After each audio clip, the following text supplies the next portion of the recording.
I read 3 books recently, one of which I created a digital art piece. I've been slowly working on my creative journey, like learning the fundamental and trying to be more consistent with my digital painting process. I want to be more comfortable speaking on front of the camera. So this video is a bit of both. A sit-down video of my most recent read and also building my confidence in both my creating art as well as public speaking as well.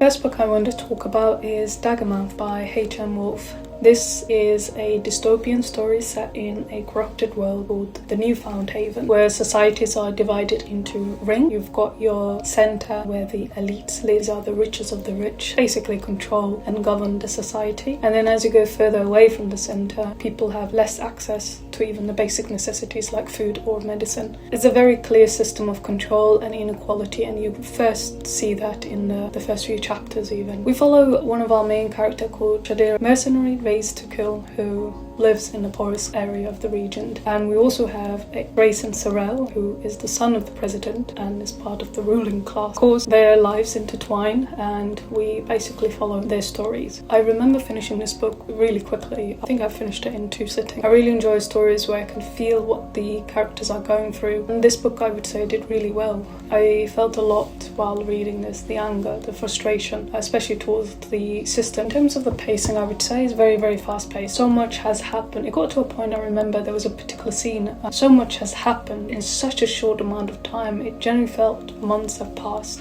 when only a week has passed or something. Now, in terms of the romantic relationship between Shadira and Gray, is marketed as enemies to lovers. I felt mixed feelings about it because it was very insta-love. Their relationship and their messing their feelings was really, really quick. Then again, the pace of the book was very fast. Overall, I really enjoyed this novel, especially towards the end. It does end with a cliffhanger, but I am looking forward to the sequel. I will definitely be picking up.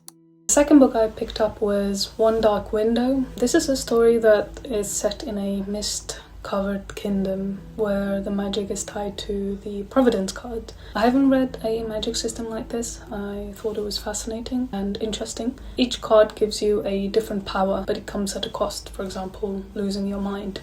We follow Elspeth, who's been hiding a secret, a spirit or a being trapped inside her mind. And then she meets a mysterious highwayman and joins them to basically cure the kingdom of collecting all 12 Providence cards. In terms of my reading experience, I actually started reading the physical book, but I really could not get into it. So I switched to immersive reading, so basically reading and also listening to the audiobook at the same time.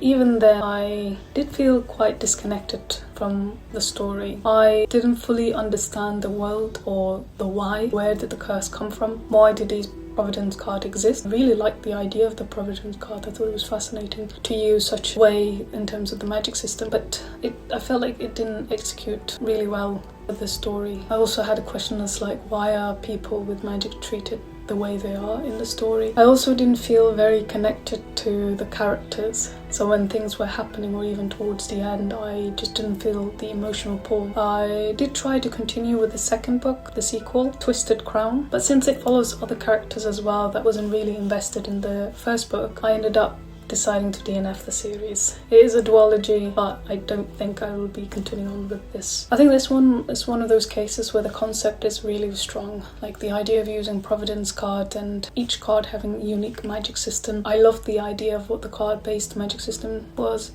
but for me the execution, it just didn't fully land very well in my opinion. Also the love interest, I really didn't care, to be honest. We didn't have enough time or enough character build up for me to fully invest in their stories. It just felt random, really. I gave the first book 3 stars. It was enough for me to continue.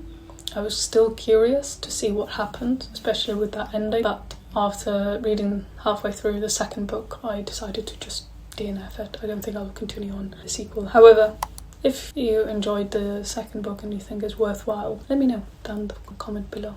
The last book I want to talk about is The Poet Empress by Shan Dao. It is a book that inspired me to actually create this art piece. However, please do read the trigger warning, it is a heavy book. But the story takes place in the palace. The emperor is dying and the once great Azalea dynasty plunging towards a civil war. We follow our main character Wei Yin, a girl from a poor village who becomes the concubine to the crown prince. She's thrown into a world that is cruel, dangerous, and unpredictable. She has no title, no one to protect her, and she's basically essentially on her own. What I really admire about Wei Yin is how she grows. Against all odds, she's still transformed from a frightened village girl into someone who can stand her ground. She protects those who she cares about, and even if she's facing the impossible challenge, she overcomes those, does whatever it takes to survive. Some of her decisions made me pause, asking myself like, why would she do them? But then I realized, given the circumstances, it makes sense why she would do what she had to do in order to survive. There is a scene as well where I literally had to put the book down because of an action she had to do, and please do read the trigger warning. As the story was unfolding and started learning more about the court and the people, even the cruel crown prince started to feel more human. Not justifying his action, because some of his actions were honestly vile, but understandable, especially learning more about their path. The character development in the story is stunning. Wei Yin, quiet strength, her empathy, and the way she adapts to the palace danger makes her feel like someone you could really root for. The ending of the novel, I have to say, I wasn't expecting the story to end the way it did. But in terms of the context of it, with everything that happened, I would say it fitted perfectly well. It wrapped up the story's arc in a way that made sense for these characters, their growth, and also the harsh world they inhabit. I felt both satisfied and reflective of the world. The writing is so beautifully written. The way the love poem was used as the magic system, done really well. 5 out of 5 stars. Definitely one of my favorite read of this year.